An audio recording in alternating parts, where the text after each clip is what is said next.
कर आप देख रहे हैं स्वराज एक्सप्रेस। मैं हूं आपके साथ बुशरा और सबसे पहले खबर की बात करेंगे, जहां भोपाल से बड़ी खबर मिल रही है। बीजेपी सरकार पटवारी भर्ती परीक्षा की जांच कराएगी। पटवारी भर्ती परीक्षा की जांच हाईकोर्ट के रिटायर्ड जस्टिस राजेंद्र कुमार वर्मा करेंगे। रिटायर्ड जस्टिस राजेंद्र कुमार वर्मा जांच की अनुशंसाएं 31 अगस्त तक सौंपेंगे सरकार को हाईकोर्ट के रिटायर्ड जस्टिस रिपोर्ट। तो पटवारी भर्ती परीक्षा की जांच कराएंगे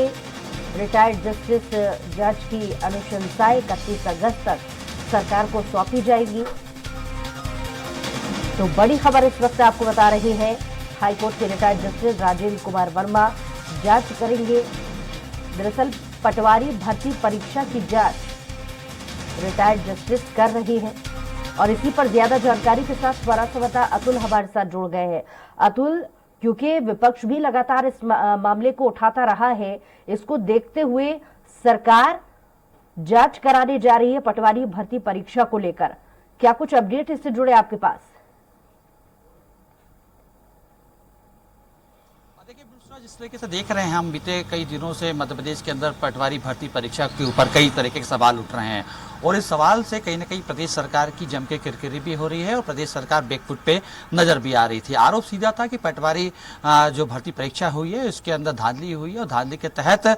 कई ऐसे बच्चे जो योग्य नहीं थे उनको मेरिट लिस्ट में ले आया गया है, जिसके बाद मुख्यमंत्री शिवराज सिंह चौहान ने तमाम भर्तियों के ऊपर रोक लगा दी गई। हालांकि जब मामला पूरी तरीके से अब तूल पकड़ रहा है और तमाम तरीके चारों तरफ से सरकार की जब किलाबंदी हो रही है तो सरकार ने मामले की जांच कराने के निर्देश भी जारी कर दिए हैं। जांच हाई कोर्ट के जज राजेंद्र कुमार वर्मा करेंगे और उनको 31 अगस्त तक सरकार को अपनी अनुशंसाएं यानी कि जांच में क्या पाया गया उसकी रिपोर्ट सरकार के सामने पेश करनी होगी। देखिए मामला काफ़ी गंभीर है और जिस तरीके से बुशरा मध्य प्रदेश के अंदर चुनाव है और चुनाव के पहले इस तरीके का मामला यानी कि धांधली और घोटाले का जो आरोप सरकार के ऊपर लग रहा है तो कहीं ना कहीं जम के सरकार की किरकिरी तो हो ही रही है, लेकिन सवाल भी कई उठ रहे हैं। देखिए कई तरीके के सवाल हैं पटवारी भर्ती परीक्षा के अंदर बुशरा, जिस तरीके से हमने देखा कि एक ही कॉलेज के 7 बच्चों, एक ही कॉलेज के टॉपर आए और उन टॉपर्स में कई ऐसे बच्चे थे जो सामान्य से सवालों के जवाब नहीं दे पा रहे थे, उनका वीडियो भी वायरल हुआ। सवाल यहाँ पे ये भी उठ रहा है उन तमाम जो मेरिट लिस्ट में बच्चे आए, टॉपर्स जो बच्चे आए, उन सभी के जो हस्ताक्षर हैं वो जो है हिंदी में किए गए हैं और हैंड राइटिंग जहाँ जिस तरीके से दिख रही है कहीं ना कहीं तथाकथित एक ही तरीके की बताई जा रही है। इसके साथ अगर हम देखें तो कई दूसरे ऐसे सवाल हैं जो सामने निकल के आ रहे हैं। कई ऐसे बच्चे हैं जिनका सरनेम एक ही था यानी कि त्यागी सरनेम, लगभग 2 दर्जन से ज्यादा ऐसे बच्चे हैं जो पास हुए हैं भर्ती परीक्षा में, उनका सरनेम त्यागी था और जो विकलांग सर्टिफिकेट के तहत ही जो है परीक्षा दे रहे थे, यानी कि उन 23 से ज्यादा त्यागी जो सरनेम जो बच्चे हैं उनके विकलांग सर्टिफिकेट में उनको कान से कम सुनना बताया गया था। कई ऐसी जगह है जहाँ पे कहीं ना कहीं जांच बनना कहीं ना कहीं बताई जा रही है और कहीं ना सीधे तौर पे उस पर संदेह व्यक्त किया जा रहा है। बहरहाल लिख रही कि सरकार की तरफ से ठोस कदम उठा दिया गया है और सरकार का यही कहना है कि हम जांच जो है वो जज से करवाएंगे, रिटायर्ड जज से करवाएंगे और स्थिति बिल्कुल वस्तु स्थिति जो है बिल्कुल साफ कर देंगे। लेकिन देखिए बुशरा, इसका दूसरा पहलू भी है, उस पहलू को भी समझना होगा, क्योंकि जिस तरीके से विपक्ष लगातार सीधे तौर पर आरोप लगा रही है, धांधली की बात कर रही है और मध्य प्रदेश के अंदर अगर हम देखें तो कहीं ना कहीं बेरोजगारी एक बड़ी चरम सीमा पर है और चुनाव के पहले बेरोजगारी और युवा दो ऐसे मुद्दे हैं जो कहीं ना कहीं चुनाव में सीधा तौर पर प्रभावित कर सकते हैं। और ऐसे में पटवारी परीक्षा में जिस तरीके से बच्चों ने परीक्षा दी थी लेकिन उसको जब रोक दिया गया तो कहीं ना कहीं एक बड़ा तबका जो है आक्रोशित दिखाई दे रहा है और कहीं ना कहीं सरकार के सामने की ये चुनौती बन रही है। ऐसे में सरकार यही चाह रही है कि जल्द से जल्द पूरे मामले पे फैसला सामने आए और जो भर्ती रोक दी गई है उसको बहाल किया जाए। बहरहाल लेकिन देखिए 31 मार्च डेडलाइन वर्ष है, हमने पिछले दिनों देखा कि ऐसे जितने भी मामले अभी तक मध्य प्रदेश की राजनीति पर हावी होते रहे उसका डैमेज कंट्रोल सरकार बखूबी करती आई है और एक बार फिर से भर्ती परीक्षा मामले पर भी काफी सख्त हो गई है। जांच की भी बात कही जा रही है जैसा कि आप बड़े विस्तार से बता रहे थे, लेकिन क्या जो विपक्षी नेता है, क्योंकि सवाल इन्हीं की तरफ से बार बार उठाया जा रहा था, क्या इस जांच को लेकर के उनकी संतुष्टि नजर आ रही है, उनकी तरफ से कोई प्रतिक्रिया अभी तक सामने आ रही है?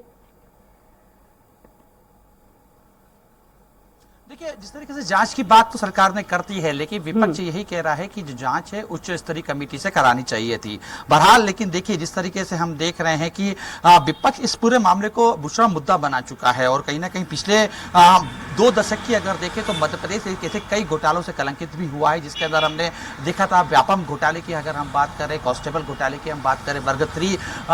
परीक्षा की घोटाले की हम बात करें, ऐसे कई घोटाले हैं जिसमें कहीं ना कहीं विपक्ष ने सवाल भी उठाए और उठाने लाजमी भी रहे, क्योंकि जिस तरीके से पूरा जो मामला था युवाओं से था और रोजगार से जुड़ा हुआ था, और कई तौर पे कई जगह पे ऐसी स्थितियां बनी भी कि सीधे तौर पे मामले में स्पष्ट आया है कि पैसा लेके धांधली की गई है। और इसी मामले को लेकर कहीं ना कहीं विपक्ष इस मामले पे भी सवाल उठा रही है, क्योंकि चूंकि एक ही कॉलेज से 7 बच्चों का टॉप आना और वो जो कॉलेज है वो बीजेपी विधायक का होना, और उसके साथ में उन तमाम वो 7 जो बच्चे हैं उनका हिंदी में सिग्नेचर करना और राइटिंग कहीं ना कहीं सीधे तौर पर एक जैसी प्रतीत हो रहा, ये कई सवाल उठा रहा है। और विपक्ष का सीधे तौर पे इस बात को समझ चुके, क्योंकि देखिए एक बड़ा धड़ा है युवाओं का जो मध्य प्रदेश के अंदर अपने मतदान का कहीं ना कहीं सीधे तौर पर प्रयोग करेगा। और इससे पहले जब युवाओं की आवाज जब कांग्रेस उठा रही है, तमाम हमने देखा एनएसयूआई की बात करें, हम युवा कांग्रेस की बात करें, सीनियर्स कांग्रेस की बात करें, तमाम मोर्चे जो है कांग्रेस के संगठन के, उन तमाम लोगों ने सड़कों पर आके इसका विरोध किया है। और विरोध यही है कि इसकी निष्पक्ष जांच की जाए और जल्द से जल्द इसका परिणाम जो है